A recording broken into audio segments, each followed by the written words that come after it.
Hey, lovely freaks, and welcome back to the podcast. I'm your host, Amanda. And I'm Hannah. And if you're new here, hi, welcome. If you like things strange and unusual and true crime, you can go ahead and hit that subscribe or follow button. You can also head down to the description box, and you'll see a link that will take you to our link tree. And that'll give you access to our social media like Instagram, Facebook, and all that jazz. Yeah. Alrighty, so I know that we said we were going to be on camera, and I didn't lie. It's just that... I'm really busy. Yeah. She's only got like an hour and a half of this, and then she's got to go because she's got to go to Birmingham for this thing for college. Yeah. And so, anywho, we decided if we're going to do it on camera, we're probably going to screw up a bunch, so we're going to have time. So, we'll do that next time for you guys. But we're keeping the spooky theme today. And, well, first of all, I want to go ahead and say, if you haven't visited the Etsy shop yet, the Lazy Bassett 601, you should go do that because, you get tons of cool goodies, like bath products and all that. She's pretty awesome. And she makes some great stuff. And also, hopefully we'll have, some dog, what's the word I'm looking for? Collars? They're dog collar. Well, they're like collars and leashes and all that. We're in the works with a company right now, and we'll try to probably have that up next time with like a discount code we can give you. I'm not gonna say the name, but just be on the lookout for that. So I'm working out some kinks. Yeah, I'm trying to think if there's anything else. I don't think there's anything else to talk about, so we'll go ahead and get started. Okay, so like I said, today, keeping with the spooky theme, we're going to be talking about a vampire. Vampire. If you will. First off, right off the bat, this case is intense. We're going to be talking about animal cruelty, a lot of it, and a lot of blood, and... Understandably. Children, just all kinds of stuff. It's pretty bad. There's not a lot of, I know you're probably sitting there thinking, well, this is probably filled with murder. Well, there's not a lot of murder. He didn't kill a lot of people, but what he did do was pretty awful. And we're going to kind of talk about his life, and then we'll go into the rest of it. But, anywho, let's get started. So, we're talking about Richard Chase today. He was dubbed, a.k.a. the Vampire of Sacramento. I was about to say Saskatchewan. The Vampire of Sacramento, that's what the media dubbed him, of course. But it, was actually accurate this time because he really liked his blood. So he was born May 23rd, 1950 in Santa Clara County, California. By the age of 10, he exhibited evidence of the 3 parts of the Mcdonald Triad. Triad? Yeah. So, this is a theory. I experience that sometimes. I like McDonald's. The Triad. I get the nugs, the sandwich, and the fries. That's the Triad. That's the Triad. Anyways, this is a theory suggesting the development of violent psychopath behavior in his adolescence. He had like heavy drug use, and the Triad is linked to animal cruelty, obsession with fire, and persistent bedwetting. That's like the 3. Weird that they made it. I guess I don't maybe it's a understand. name or something, but that's yeah. really I didn't weird go. with the McDonald's I didn't thing. dive deep into the McDonald Triad, but I just know that's like the theory behind it. Is a psychopathic tendency would be if someone has all 3 of these traits, which he did, and also there's like a violent behavior, particularly like a homicidal sexual like predator behavior type thing as well. I'm not really sure why they named it McDonald, no, but maybe that's for another time. If you guys want to know, Google it. I don't know. So anyways, I will say he pretty much his whole childhood he was abused by his parents physically, but it never really said what type of abuse. It just said abuse. He was just abused. So his parents were assholes basically. His mom, we'll get it. Well, his mom was also she was seeing like tons of different therapists and things like that for different mental illnesses and stuff. So yeah, not a good start to this child's life. So it's not surprising at the age 10, he started setting fires, torturing, and killing cats. And like I said, his mother was seeing multiple therapists, and it was just a poor environment. They also were super poor. Like, they had trouble with money. And in 1963, Richard is 13, and they lost their home due to financial troubles. So they were pretty much living in the streets. And then I think they did move in with someone. I never really got that, but whatever. Was his dad in the picture? Or? Okay. Yeah. Because you were talking about the mom. They eventually get a divorce, but I'll get to that part. Okay. So, where was I? Oh, when Richard was in high school, he did not get good grades. His sophomore year, he was arrested for marijuana, and he was sent to juvie, and they ordered him to get a job on the weekends. After going through all that in school, he actually graduated in 1968. So I'm assuming, like, maybe the job helped him kind of find his purpose in life. I don't know. Because he started getting good grades after that, and then he enrolled in college. He wasn't super smart or anything by any means, and keep in mind, we'll get into it, but I think his entire childhood, and we're fixing to start talking about his mental illness, but he had to be unstable, like, his whole life. I mean, I don't know how we'll get into it. I'll explain it. Yeah. But it sounds like, obviously it's going to be something about vampires, so he's not obsessed with vampires at this point? No. He doesn't get obsessed with vampires later? No, I'll explain. Okay. So he had C's in college, and he was doing lots of drugs, obviously, as one sometimes does in college. He also started seeing a psychiatrist for erectile dysfunction. So his psychiatrist thought that he was also hallucinating and stuff like that. So the psychiatrist thought, okay, well, it was the drugs you're doing, plus your erectile dysfunction is part of the hallucination. I don't know. It was weird. It was just weird. I don't know who the hell he was seeing, but... Like, why wouldn't you go to an actual doctor? I mean, a therapist, yes, for mental problems, but that sounds like a doctor issue.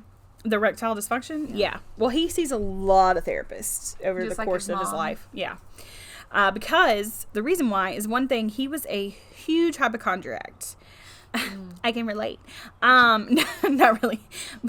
Not this bad, but Richard would say that his heart would stop beating. And he would also say this a lot when he would go into the ER, but he would say that someone stole his pulmonary artery. He would actually tell people that someone had stole it. Like, that's the artery that, like, pumps all your blood to your body. Yeah. And that he was... How can someone steal that? Yeah. What? Yeah. And at that point, I would feel like maybe that would trigger the doctors. You got to keep in mind this was in the 70s. But nowadays, if you did that, the doctors would, like, immediate call the psychiatrist. Yeah. And they'd be like, well, you're going to go to the institution. So, bye. Like, he sounds like maybe he's schizophrenic or a little bit bipolar. Well, not really, because he's mostly schizophrenic. That's what he sounds like, because he's seeing things. He would also... Sorry, I don't mean to laugh, because none of this is really funny, but this part... It's just out there. He would also hold oranges to the side of his head because he said that would help him absorb the vitamin C. At least that's what he believed. Wow.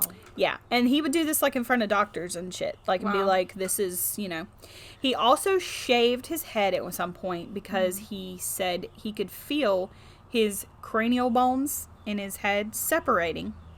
And he would watch himself in the mirror to watch and see if his cranial bones were separating.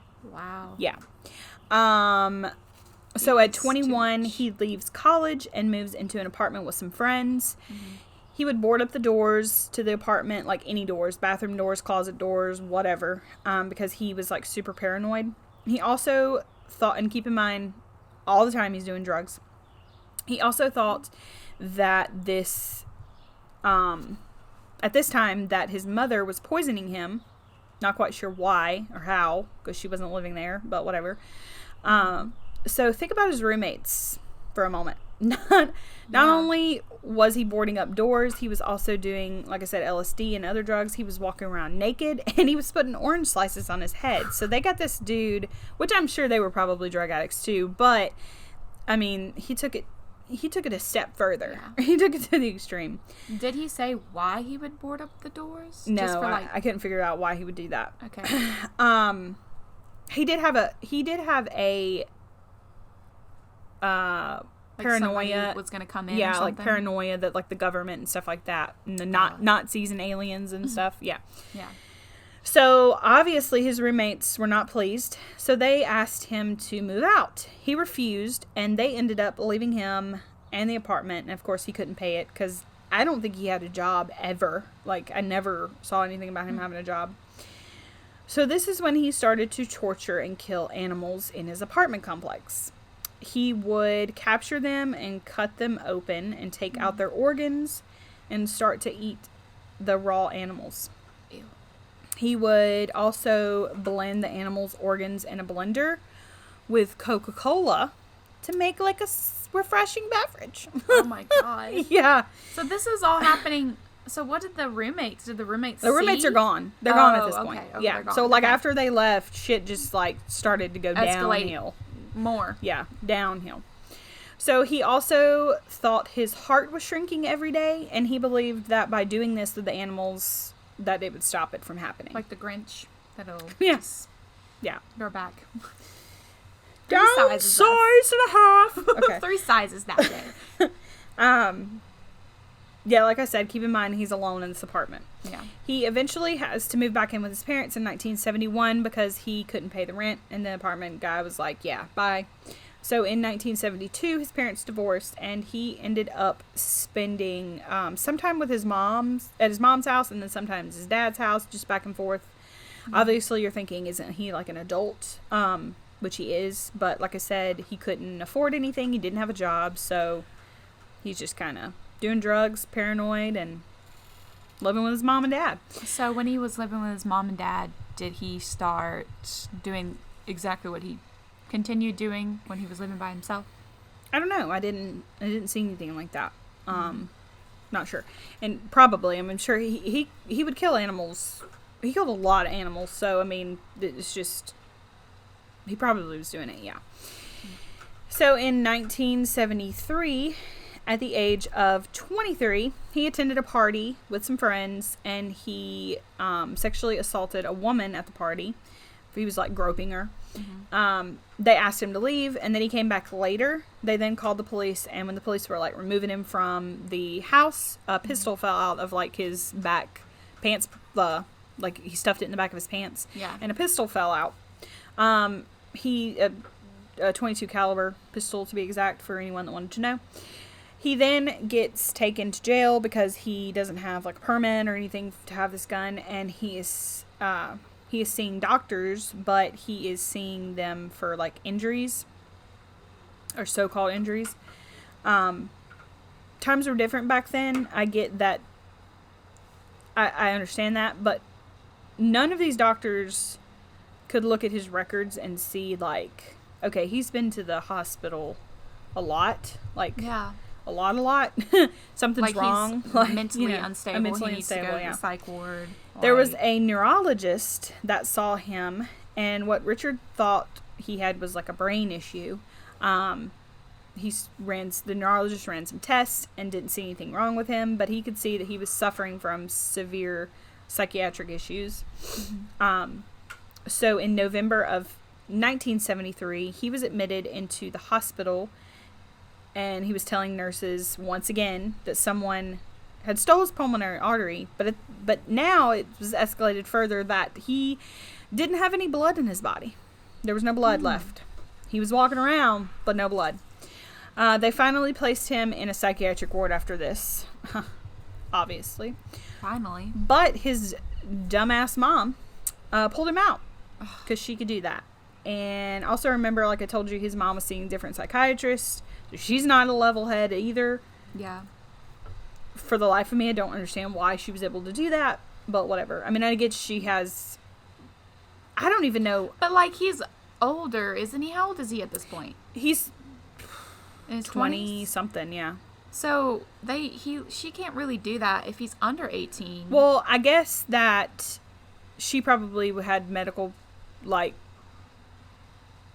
what's the word I'm looking for? I want to say proxy, but I don't think that's right. She probably had the medical over him. I mean, he's not married. He's not married or anything like that. So maybe when he signed into the psychiatric ward, that was the person that could check him out or something. I don't know. But 3 years later, nevertheless, in 1976, he goes back into the mental institution because his father caught him injecting rabbit's blood into his body. Oh my God. Diseases. Gross. At this point, that's another thing. Like, he kills so many animals that are all different kinds. I don't know how he didn't have, like, a disease. Like, honestly, Yeah. I don't understand that. Rabies. Screaming. Like, why didn't he die from all this? At this point... point... And he's so, like, health... Obviously, he's worried about his body and everything, but he's doing all this. Like, that's bad for your body. Yeah, like, what? Yeah, the drugs, everything. Yeah. So, at this point in his life, he was obsessed with blood. And people started calling him Dracula, like the people, the nurses and everything. Yeah. He even got caught with... I guess he caught some birds, like some crows or something, that were in the window at the institution, and he snapped their necks and started drinking the blood from them. Oh. Yeah.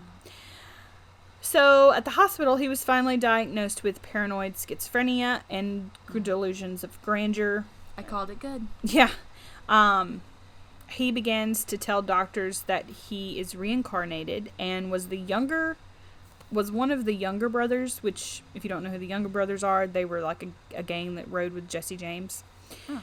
So he is getting treated, which is good. But of course, here comes the good old, he's no longer a threat to society, so we'll let him loose. And we'll let him in the care of his mother. Mm-hmm. Now, I don't know the exact date of when he was released from the hospital, but he was released in later 1976. Mm-hmm. So he went in in 1976. Not sure of the exact date, and I couldn't find the exact date of when he was released, but all this happened in 1976. He went in and he got released in the same year. What the fuck? Because this dude is snapping necks of birds and drinking the blood. Like, I'm pretty sure... Oh, yeah, you're good. 3 weeks later, oh, you hadn't done it. It's fine. You're good. Yeah, like, it's just been 3 weeks. You're good. You're healed. I don't... Like, what? I don't get it. But whatever. Different times. Because now, if you were to do that, you'd be in there... For a lot. Maybe a year? For maybe no, 2? probably like 5 or 6 years. Yeah. You'd be begging to get out. Mm-hmm. But I digress. His mother weaned him off drugs and meds, which is good. Maybe not the meds, but the meds. Also got him his own apartment. And after some time, of course, he started killing animals again and drinking their blood. He also would steal neighbors' animals and kill them, like cats and dogs and stuff like that. And then he would call them and tell them what he had done. Keep in mind, there's no, like, caller ID, wow. so they don't know. I'd be murdering that motherfucker if well, he they touched don't. my dog. They don't know. I mean, they don't know who it was. It was just this weird ass phone call. Yeah, but it's hey, gotta be... I stole your dog and I slit their necks and I drank their blood. And hang up. Like they don't have caller ID, so but they have no idea. It has to be like, I'm trying to think. Animal cruelty. No, what? Like in the neighborhood. Neighborhood watch? Like, no, like it has to be, is he doing it in other neighborhoods or is he like, is he doing it in his neighborhood? He's doing it in his apartment complex so type they've area. Gotta, like, so have an investigation or something. Yeah, well, I mean, I don't really think in the 70s they were giving a shit about animals. That's true. Unfortunately, because they barely gave a shit about humans. Yeah, and that was during the good old murder times. You know, we had all these different serial killers about, which is crazy to think about. Like 60s, 70s, 80s. Man, that was. I'm glad I would have loved to have lived back then because of the music, but then I'm like, I probably would have gotten murdered. Yeah, I would have been the one because I would have been a super hippie. Yeah, me and too. I would have, hitchhiked and all that other stuff. You would have probably joined Manson's family. I feel like you would have. Yeah. No, I wouldn't. I get that vibe. He wouldn't manipulate me. I'm so easy to be manipulated. You're so pretty. Oh my god, thank you. What do you want me to do? Anyways, we got way off topic. Also during this time when he was living on his own again, he got really into guns and he was fascinated by the Hillside Stranglers. Mm-hmm. We'll talk about them one day. But in 1977, he stopped showering, brushing his teeth, and he also stopped eating because he was basically living off of raw animals and blood. And he got down to 145 pounds. Damn. This is a grown-ass man. My son, who's 13, weighs 180 because he's like 6 foot. But, you know, that's a grown man should not be weighing 145 pounds. When he visits his mom one day, this is really random. He brings a dead cat to her. And for whatever reason, he's mad at her. I'm not really sure why. But he begins to, like, shove the dead cat in her face and, like, slap her with it, I guess. Oh my God. And then he rips it apart and starts smearing blood all over himself. I don't know why his mom didn't report this. Like, why didn't she be like, okay, you need to go. Like, yeah. You need to go to the psych ward. Like, Like, you need to go back. Yeah. But whatever. That's just something that happened. In the mid-1977s, his mom gives him money to go to Nevada. And I don't know why, while the police uncovered his car. So he goes to Nevada to, like, go on a trip. The police find his car, like, on the side of the road. And they find a whole bunch of guns in it. So they're like, okay, shit, somebody. They thought at first it was just somebody broke down. But then they're like, okay, this is somebody that's fixing to start some shit. Yeah. So they're, like, searching for him, and they find him on a reservation, naked, with cow's blood smeared all over him. He had mutilated a cow. He told the police that the blood was his and that it was coming out of his body. The U.S. District Attorney actually freaking let him go because they didn't have anything to press. I don't know why they couldn't have at least pressed charges with animal cruelty. I'm not quite sure, but they let him go. And he eventually gets back into an institution. But in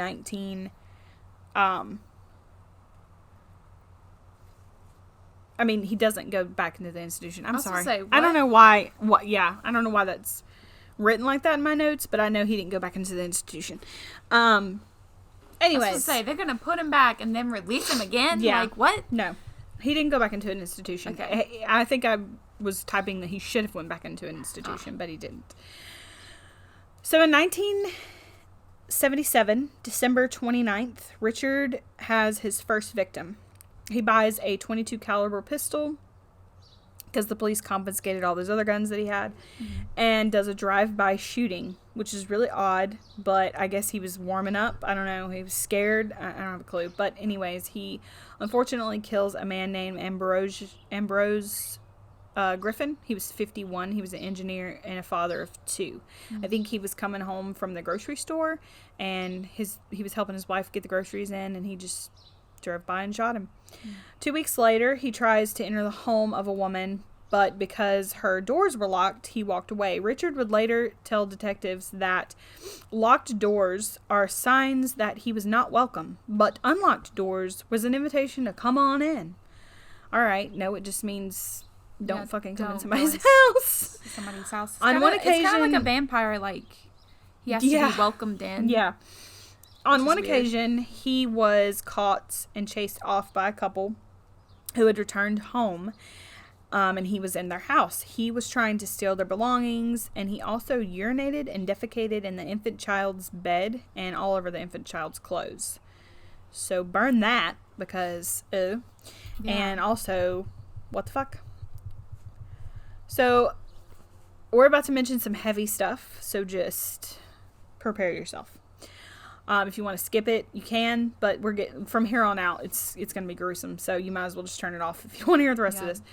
On January 23rd, 1978, he broke into the house of Teresa William, who was 3 months pregnant at the time.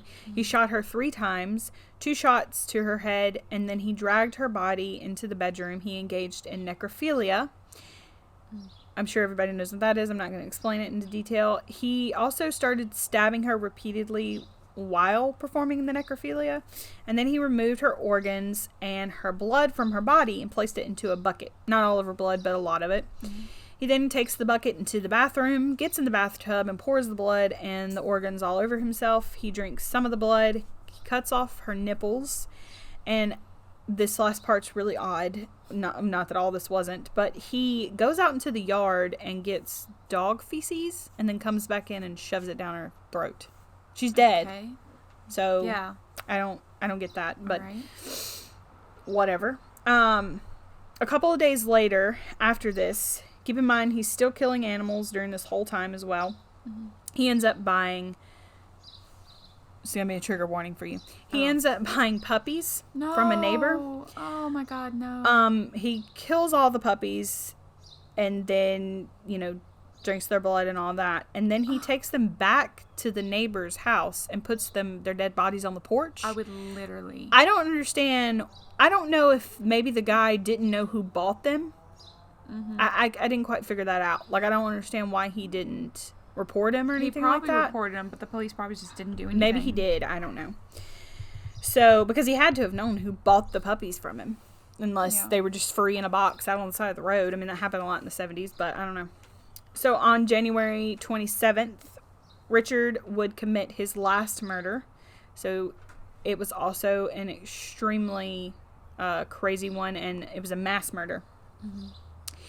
He entered the home of 38-year-old Evelyn Murath. I believe I said that last name right. Evelyn was babysitting her 2-year-old nephew, David, and she had her 6-year-old son with her. She also had a neighbor come over. His name was Dan. Mm-hmm. Dan hears Richard come into the house, and Richard immediately shoots him and kills him. He then takes his keys and his wallet. 6-year-old Jason tries to run to his mother, and she was in the bathtub taking a bath. He tries to run in there to her, and Richard shoots him twice and kills him. He then shoots 2-year-old David in the head, and then he makes it to the bathroom where Evelyn was. He shoots her in the head, kills her, and then, just like the other woman, he takes her to her bedroom, performs necrophilia, slits her neck, and then drinks her blood. He stabs her multiple times, even though she's dead. And then he takes a large amount of her blood and begins to drink it. This time he's not bathing in it. He's just going to drink all of it, which is a lot of... I don't know how he didn't get... I think there's something...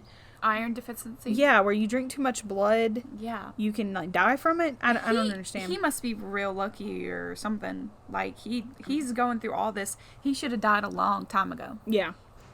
Because he's also malnourished as well. Yeah. There's some... And also, how does he have all this strength to do this? Yeah. These people. So, there's some horrific things that have to do with the children, but I'm not going to talk about it on here. Don't want to. If you want to know, you can Google it. By now, you realize that he's a monster. So, yeah. There was a knock at the door, which scared scared Richard, and he took off with Dan's keys and wallet. The person knocking on the door actually said that they saw him, and like when he was leaving. And the neighbor then, I think it was a kid that was trying to see if the 6-year-old wanted to play. Yeah. And so he went back to his parents, and his parents called 911, and then that neighbor's, the father of that kid, comes over and finds the horrific scene when he walks into. When the police get there, they find handprints and footprints everywhere, and Evelyn's blood and everything. But the one thing they could not find 2-year-old David's body. Mm-hmm. Richard had taken him. Keep in mind, he's dead, but he would end up doing some pretty horrible things with his body. You can look it up, like I said, but I'm not really going to talk about all that on here. Yeah. So, police actually find these names. They find Dan's car, mm-hmm. Not too far from the house, and it's abandoned. And it's also not too far from Richard's place, but they don't know that right at the time.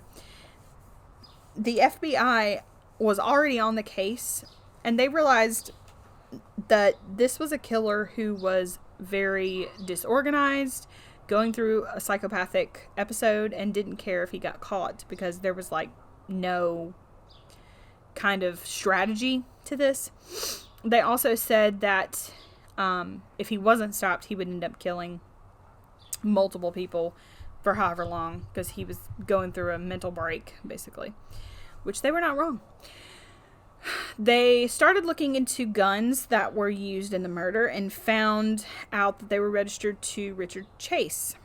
They also looked at his background history, and they saw his mental illness. And one day after the mass murder, they go out to Richard's apartment, The police knock on the door, but Richard didn't answer. They could hear, like, he was inside, like, moving around and stuff like that. I guess they didn't have a warrant because they didn't just bust right in. So they go and they wait till he comes out of the house or the apartment, and he, like, they could get him then or whatever. Yeah, they arrested him. Yeah. So Richard leaves his apartment for a minute with a box in his hand, and that's when the police grab him. They notice that he is wearing clothes and shoes that are covered in blood, so he obviously hasn't changed since the night before. Yeah. And the same clothes that were described that he had left the house in. They find a .22 caliber pistol that had blood on it, and Dan's wallet and keys. So basically, they arrest him. They've got him. You know, they have enough evidence. They take him to the police station and try to break him for a confession. And I don't understand why. They know. But they also are still looking for the 2-year-old, so they want to know, like, where is he? Because they don't realize he's dead. Like, they just think he stole him, you know. Okay. They don't have a clue. I was supposed to say, isn't he dead? Yeah, but they don't know that. Okay. Which had to be heartbreaking for the parents to think that maybe this psychopath still had your kid that was alive, you know? Yeah. Because keep in mind, this was a kid that she was babysitting. So it was her nephew. So they go back to Richard's apartment, and once they get in there, the police say that it looks like a horror scene from a horror movie. There's blood stains everywhere, in the food, on the glasses, on the plates, in the clothes, etc., everywhere. In the kitchen, they find bones, and in the refrigerator, they find human parts, human brain, and there's a container on the floor that contained, like, blood and stuff in it. On his calendar, this is a very important part, they found that the days that he committed the murders, the woman before that was pregnant, and then this mass murder, he wrote today. And then there were 44 future dates on the calendar that said today. Whoa. So they're thinking, does this mean that he was going to kill 44 more people? Yeah. And then he planned all this out, which is very important when you're going to try to convict him, because, spoiler alert, you're going to see, I'll mention it again, but they're going to try to throw the insanity plea out there. Figured. And the police are trying to say, no, he planned this, because look at the dates and all that. Yeah. So Richard eventually said he drinks blood of his victims because he had blood poisoning, which, whatever. Okay. March 24th, 1978 was when they finally found David's body. His remains were found by a church janitor, and his head had been cut off. There's other things, like I said, I'm not going to talk about it. You can go read it, whatever. January 2nd, 1979, trial starts. And he pled not guilty for reason of insanity, like I said. The prosecution was set out to find him very in his right mind. And he was examined by dozens of psychiatrists. And they actually said that he was not schizophrenic. What? Yeah, I don't get that. But, maybe, I guess you have to be somewhat insane to do anything when it comes to murder. But yeah. Maybe he was like fine when they saw him. That makes no sense. I don't know. Literal no sense. He was charged with 6 counts of murder, and he planned these murders as well. On May 8th, 1979, he was found guilty of all 6 counts of first-degree murder, and he was sentenced to death. While sitting on death row, he was visited by Robert Ressler, which is the FBI profiler in not Criminal Minds, Mindhunter. He's the profiler Bill, and have you watched Mindhunter? Oh. No. For those of you that have watched Mindhunter, Bill in Mindhunter, this is who this character, this guy was, based on. Robert Ressler. I'll get it in a minute. But while he was interviewing him, he told him that he felt like he had to kill in order to stay alive. He also was being urged by other inmates to kill himself. And he told him that he feared Nazis and UFOs. Well, okay. So like I said, the paranoid, you remember when he was boarding up all the walls and everything? Definitely paranoid schizophrenia. Like, to me, yeah, it screams it. I don't know. So I don't know why they wouldn't, but whatever. So, unfortunately, this asshole does what most assholes do. On December 26th, 1980, Yeah, he was What a found dead. douche. He was found dead in his cell. What a douche. And he had been keeping pills that they were giving him. They were giving him pills for something, and he had been keeping them, like medication, and then he ate all of them and overdosed. So, yeah, that's the story of Richard Chase, a psycho. I just want to clarify, not that he's a douche because suicide and all that. It's because, you know, he has to pay for his crimes, and him taking his own life is not paying for his crime. Yeah, that's in my opinion. That's the douchey part. Yeah, like he just is like, okay, I'm gonna go out my way. He was not in a painful way. He was not really allowed to mingle with the other inmates because he was a child killer, and they don't like that. Yeah. So they just kept harassing him to kill himself over and over again, and he finally did. But I don't know how I feel about this one, because I really think that if he would have been able to stay in a mental institution back in the day, he would have not done this. I mean, he should have been in a mental institution, honestly, probably his whole life. I mean, there was something going on there. He was malnourished. He was doing drugs. He was, you know, I don't know. I don't know why. He was very paranoid constantly about things that didn't make sense. And he should have got away from his mom, because his mom was taking him off the meds that the doctors were giving him. And she seems like she's paranoid too, because she's going through all those therapists about different things, you know. So I don't really know what his mom kept going to therapy for, but I did know that she just kept seeing a lot of psychiatrists. Yeah. I don't know if it was to get the drugs, or I don't really know what it was. Too, yeah. Yeah. But whatever the case, he was dubbed the Sacramento Vampire, I guess because of the blood drinking, which, I mean, was intense. That was a lot of blood drinking. Like I said, I don't know how he didn't die from that. I mean, I remember one thing, though, when he was arrested, he weighed like 100 pounds. Damn. Like, super skinny. I just don't understand how he did all those murders like that. Did he kill men, too? Well, he killed Dan.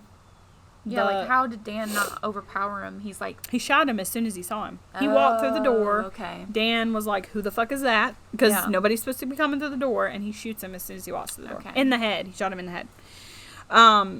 Because he got fascinated with guns, and so he had been practicing, like, I don't know where, but he had been practicing in different places, shooting targets and stuff. So, yeah, it's crazy. That was crazy. Yeah. So anyways, that is the end of that story. Hopefully you guys, found this interesting. Yeah. Not that you liked it, because there's not really much to like. Hopefully you listened to the whole thing, because if you turned it off when I told you to, you have no idea what's going on. And also a lesson here is, if you see someone that's not okay, or if you feel like you're not okay, you need to do something about it, because it's just going to get worse. Seek help. Yeah. Seek help. I mean, I'm not saying like, go to a psych ward. You need to be medicated. Yeah. You need to be medicated, and Brandon. Also, fuck you, Brandon. But also, there's not everybody that's paranoid schizophrenic or has schizophrenia is a psychopath. No. There's a lot of people that think that, and it's not that way. They can't help that they see things or they feel a certain way. Yeah, and they can get medicated and be fine for... be normal. Ever, as long as they're taking their meds right and all that. But he was never doing that. So, yeah.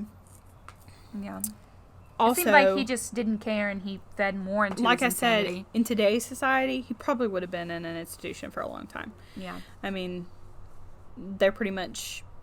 I feel like nowadays they'll throw you in a mental institution for anything. But especially over this. You feel a little sad? Come on to the institution. Yeah. I'm surprised we haven't been put in one. Yeah. No, just kidding. They listen to all our podcasts. They're like, we got to. We have to. Well, then you better put every other true crime podcaster in there as well. We better all be in this one little... You better build us a building. So anyways, all right. Well, hopefully you guys made it to the end. Go ahead and like, subscribe, all that good stuff. Remember to head on over to our Instagram so you can follow us on there, because that's where we keep all of our updates and things like that. And hopefully next weekend there's nothing going on, right? I don't You told think me so. there was nothing going on. So hopefully we'll we'll be able to do the video, and we'll start recording that way. But yeah, So we will we won't see you guys, but we'll talk to you guys later. Bye.